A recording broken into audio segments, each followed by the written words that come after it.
আহা হা হা, ও হো হো হো, wow, this feels so good. এজন্যই তো আমরে আসি। আমর তো বিউটি হাউস বেস্ট। ম্যাম আপনি অনেকদিন পরে আসলেন। কারণ সবসময় তো ইউএসএ, কানাডা, দুবাই এগুলাতেই থাকে, বুঝো না? আর দেশে থাকলে তো তোমাদের এখানেই আসা হয়। হ্যালো এভরিবডি, আমি চলে এসেছি আমর দা বিউটি হাউসে। গাইস দেখেন কত সুন্দর বিউটি পার্লার, কত হাই ফাই, কত পোস্ট পাস, এখানে সব বড় বড় পয়সাওয়ালা মেয়েরা আসে। আজকে আমিও চলে এসেছি গাইস। কে এসেছে তোমাদের এখানে? একজন ইনফ্লুয়েন্সার ম্যাম। ইনফ্লুয়েন্সার? এরকম বস্তি মার্কা গলার আওয়াজ কেন? আর গাইস এই দেখেন এই রুমে সব মাইয়ারা আইসা বউ সাজে। হেই হেই হেই, আরে ও মাই গড, আপনি এখানে কি করছেন?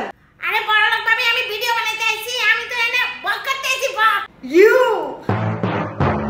আমি আর আপনি same beauty salon? No way. তা কি হইছে? এই মহিলাকে এখানে কে নিয়ে এসেছে? Excuse me, how do me? আমি এখানে ব্যারেন পম্পটার হিসেবে আসছি। হোয়াট? ইনফ্লুয়েন্সার বুঝেন, আমার এনে ভাড়া করে নিয়ে আসছে। এই ছাপরি ইনফ্লুয়েন্সারকে কেন নিয়ে এসেছেন এখানে? আপনি কোন সাহসে আমার ছাপড়ি ইনফ্লুয়েন্সার কইলেন? যদিও আমার গায়ে লাগে নাই।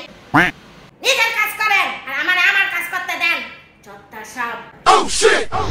বন্ধুরা, তোমরা যারা সব সময় খাচ্ছ এটা কম দামি পার্লার গুলাতে যাও, তোমরা যদি একবারের জন্য আমর দা বিউটি হাউসে আসো তাহলে তোমরা দেখবা যে এই পার্লারটা কতটা ঝকঝকা চকচকা আর এত পরিষ্কার, আর পার্লারের ভিতরের লাইটিং এত সুন্দর এত সুন্দর।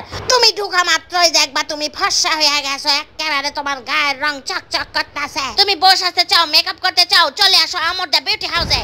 তুমি নোংরা, ঠিক মতো গোসল করো না, শরীরে ময়লা জমে ফাঙ্গাস পেরে গেছে, চলে আসো আমর দা বিউটি হাউসে। এখানে তোমাকে ওরা সবাই ঘষা মাজা ডলা মাজা করে সুন্দর করে পরিষ্কার করে দিবে। তোমার কি হাত পা কাইল্লা? তাহলে চলে আসো আমর দা বিউটি হাউসে। এখানে তোমাকে ম্যানিকিউর পেডিকিউর করে তোমার হাত পা সুন্দর পরিষ্কার করে ঝকঝকা চকচকা করে নায়িকা বানিয়ে দিবে।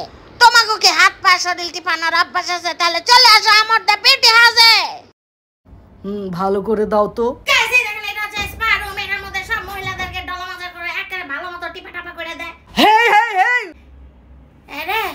What's wrong with you? আপনার কি কোনো কমন সেন্স নাই? আরে আমি তো ভিডিও করে দেখাইতে হইব না। ওহ, চিন্তা করছো? আশ্চর্য। এই বের করো ওনাকে, বের করো এখান থেকে, যান আপনি। আরে এমন করতেছেন কেন? যাইতাছি গা। ম্যাম এখানে ক্যামেরা অ্যালাউড না প্লিজ। আরে যাচ্ছি। গাইস দেখো আমি কত আরাম করে এখানে ম্যানিকিউর পেডিকিউর করছি। What is this manicure pedicure? It's called manicure and pedicure. উফ, ডিস্টার্ব। আপনি তো উচ্চারণও করতে পারেন না, আর আসছেন এখানে প্রমোট করতে। এই আপনার কি সমস্যা? কোথা থেকে ধরে আনছেন এই ছাপরিকে? আমি এখন বাংলাদেশের নাম্বার 1, বুঝছেন? আমার এই খায় মানুষ। ইউ, আপনি কথা কম বলেন না, এক ঠোঁট দিয়ে আরো ফুলাই দেন। ঠোঁট দিয়ে ধরে ফুলাই দিতে পারতেছেন না, আর তাহলে তো কথাটা কমায় দেন। শাট আপ বস্তি। গাইস দেখো একটু পরে আমি এখানে ফেশিয়াল করব। It's not facial, it's facial. আমি ফেশিয়ালকে ফেশিয়ালই বলবো, আপনার কোনো প্রবলেম? একটু যদি লেখাপড়া করতেন না তাহলে আজকে এই সব সমস্যাগুলো হতো না। আবারও বেশি কথা বলে। এই এনারে এভাবে ছেড়ে দিছেন কেন? ধরে ঠোঁটটা আরো ফুলায় দেন না নাকি? ম্যাম আমরা এখানে কারো ঠোঁট ফুলাই না। এখানে আপনারা ঠোঁট ফুলান না? বাচ্চা গেছেন আপনি, বাচ্চা গেছেন। Shut up. গাইস দেখো আমর দা বিউটি হাউসে এখন আমি একটা ফার্স্ট ক্লাস হেয়ার কাট নিব। ওয়াও কি সুন্দর দেখা যাবে আমাকে। শামসের ফুপি, আপনি যে এত সার্ভিস নিচ্ছেন পে করতে পারবেন তো? টাকা পয়সা সাথে আছে তো নাকি দেখেন? Excuse me, how do mean? যা সার্ভিস নিতেছি সব ফ্রি আমার লেগা। হোয়াট? জি হ্যাঁ ফ্রি? কারণ আমি ব্যারেন পম্পটার জেলাস বেটি।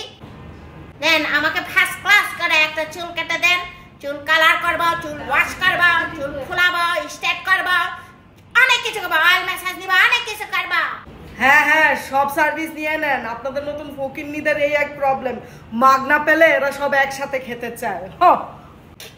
কি করলা? ফকিন্নি বলেছে আপনাকে। এই বেটিটা ধরে ঠোঁটটি ফুলাই দেন না কেন আপনারা? ম্যাম কতবার বলবো আমরা এখানে ঠোঁট ফুলাই না। বাচ্চা গেছে বেটিটা, বাচ্চা গেছে আজকে। নাহলে বেটি ঠোঁটটি কাটটা দিতাম আজকে।